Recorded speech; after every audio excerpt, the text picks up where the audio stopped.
السلام عليكم، اهلا بيكم في فيديو جديد. لو انت اول مره بتشوف الفيديو ما تنساش تعمل اشتراك في القناه وتفعل الجرس عشان توصلك الفيديوهات اول باول. كمان ما تنساش تشارك الفيديو مع اصحابك لو عجبك الفيديو، وان شاء الله يعجبك الفيديو.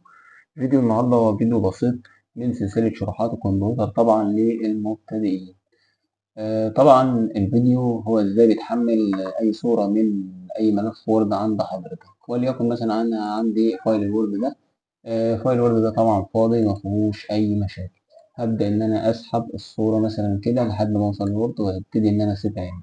طبعا الصورة اتحفظت معايا في الوورد. لو جيت إن أنا أطلع من هنا هيقول لك أنت عايز تحفظ الصورة؟ أيوه. أقول له أه أنا عايز أحفظها في نفس المكان. طيب أنا مثلا عندي الصورة دي وليكن اللي أنا أخدتها دي همسحها. فرضا إن أنا مسحتها خالص مثلا.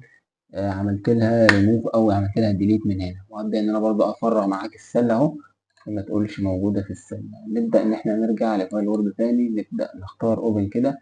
طبعا الصوره موجوده. لو جيت تعمل كليك على الصوره هتلاقي حاجه اسمها معاك سيف از بيكتشر ديت، اللي هو حفظ الصوره. طبعا هنا جاب لك الصوره بالصيغه الاصليه بتاعتها اللي انا كنت محملها.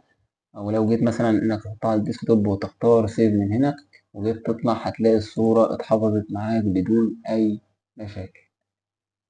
ده كان فيديو بسيط جدا كده، حبيت ان انا اشاركه معاك. اتمنى يكون عجبك الفيديو، وحابب اوصيك بالاشتراك في القناة وتفعيل الجرس عشان توصلك الفيديوهات اول باول. وشكرا ليك على المشاهدة.